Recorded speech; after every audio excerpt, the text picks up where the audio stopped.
Olá, pessoal! Hoje, então, inicia-se o nosso curso Famílias e Suas Complexidades, com essa videoaula que eu chamei Família através dos Tempos. Então, a primeira coisa que eu gostaria de dizer para vocês é como que a família passou a ser objeto de estudo científico. Né? Isso se dá só lá no finalzinho do século XIX, principalmente no campo da antropologia, né?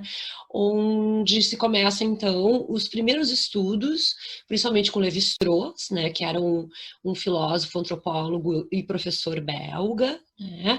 Que começou a se interessar, então, né, pelo estudo das famílias e começou a levantar uma série de hipóteses, né, sobre as quais nós vamos falar hoje. Mas antes de entrar nessas questões que o Lévi-Strauss levanta, é importante a gente pensar qual era a ideia de família que se tinha até então, né? Porque se é muito recente os estudos sobre a família, né? Que ideia se tinha até o final do século XIX. Então, se tinha uma ideia que advinha do campo ideológico religioso, né? Que é aquilo que está no imaginário judaico-cristão, né? Como a família nuclear ou a família que corresponde à Sagrada Família, né? Que é pai, mãe e filho. Então, até ali se achava que a família sempre existiu e sempre existiria, né, ou sempre existirá, nesse tipo de organização, né, da Sagrada Família. Bom, os estudos, então, da antropologia, lá em 1956, né, como eu disse, né, a partir do Lévi-Strauss, faz com que outros também pesquisadores comecem a olhar para a família com bastante curiosidade.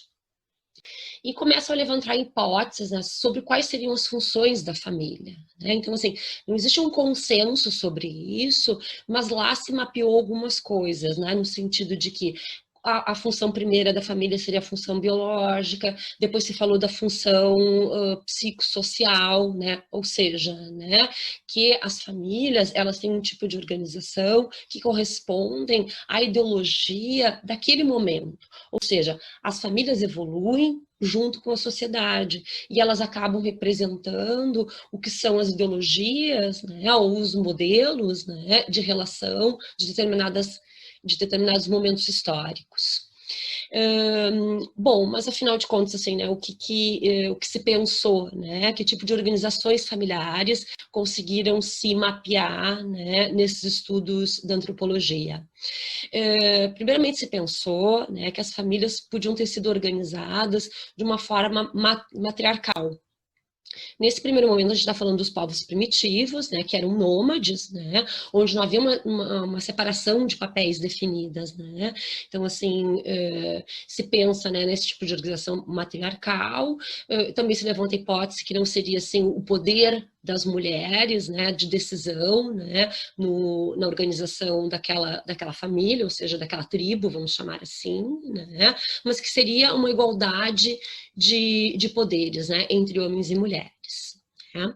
Então, assim, com a descoberta, né, da agricultura, né, começa a se fazer uma diferenciação de papéis já entre homens e mulheres. Né? Então, assim, os homens cuidando da agricultura, né? Ou seja, do trabalho, né? E as mulheres cuidando dos filhos.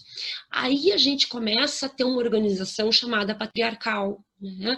Onde existe, então, o patriarca, um homem, né? E que ele pode ter muitas esposas. Né? Então, existia a possibilidade da poligamia, né? Somente para os homens e não para as mulheres. Com a necessidade, né, de deixar herança, ou seja, com a ideia de propriedade, né, começou a se tinha a necessidade de saber quem eram seus herdeiros. Afinal de contas, quem eram os filhos legítimos? Então, passamos aí de uma sociedade, né, patriarcal poligâmica para uma sociedade, então, patriarcal monogâmica.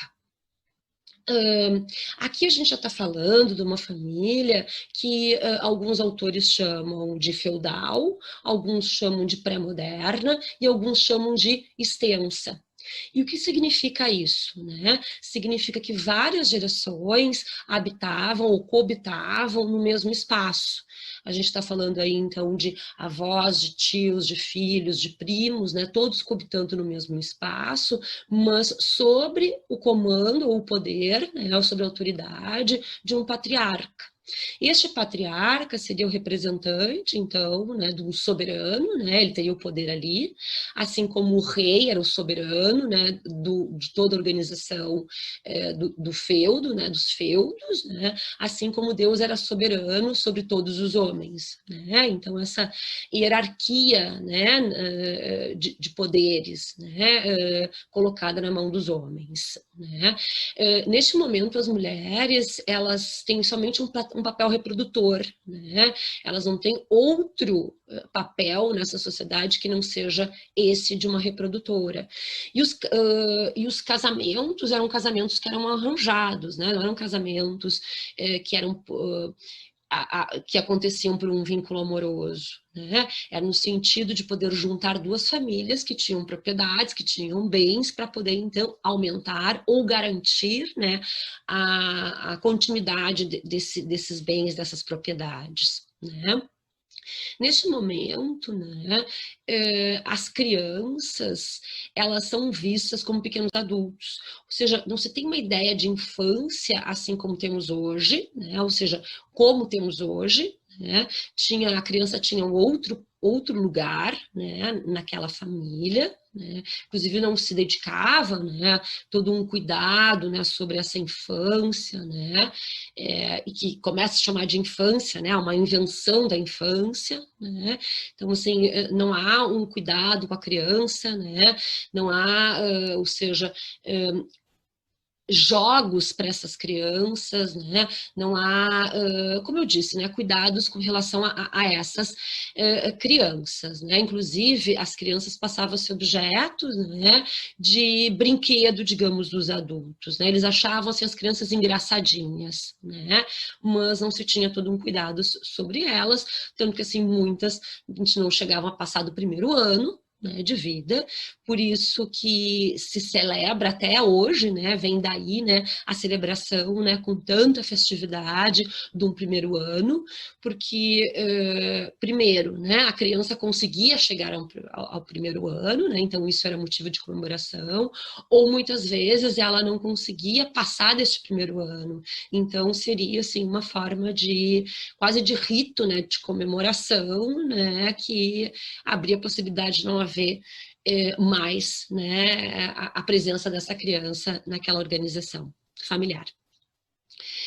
Neste momento também não há uma diferenciação entre assim, o que é o lar e o que é o trabalho, né? Então, o trabalho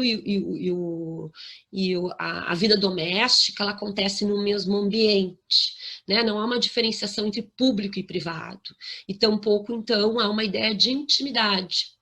Então, é a partir dessa separação entre público e privado, né, trabalho e residência, né, a ideia da infância, né, é que começa assim, então, criar laços mais próximos, né, e aí começa a se criar uma ideia de intimidade como a gente tem hoje, né.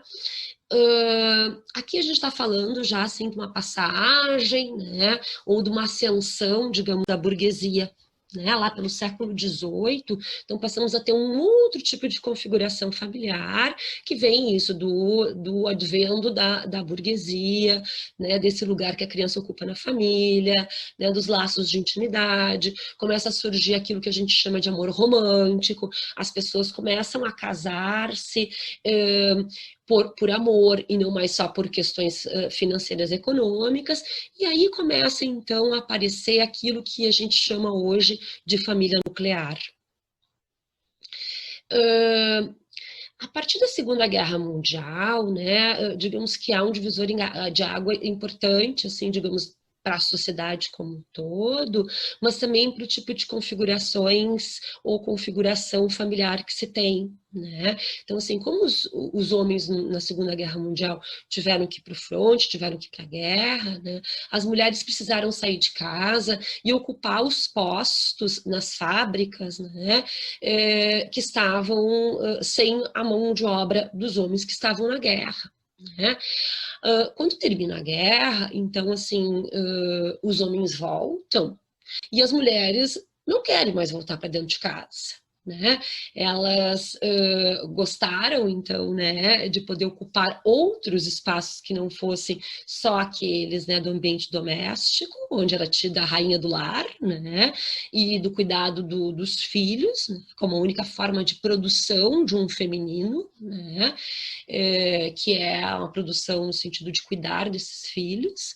Então, elas não querem mais voltar, né, para esse lugar, né? E aí, digamos que começa toda a movimentação, né, do feminismo, ou seja, o aumento do movimento feminista, né, o surgimento da pílula, né, enfim, uma série de conquistas, né, que a mulher faz no campo público, né, que começa também a fazer com que surjam outros tipos de organizações familiares ou arranjos familiares. Bom, isso foi um pequeno, né, apanhado, assim, né, sobre a evolução da família através dos tempos, mas é importante a gente ter claro que cada sociedade, cada momento histórico, social, vai ter um tipo de organização ou arranjo familiar, e o nosso curso, então, vai poder aprofundar um pouco mais o que a gente vem falando sobre as configurações familiares, né? Ou seja, as famílias, né? Porque a gente fala no plural, porque não existe um único modelo de família, né? E tampouco um modelo correto de família, mas sim várias organizações e arranjos familiares convivendo ao mesmo tempo.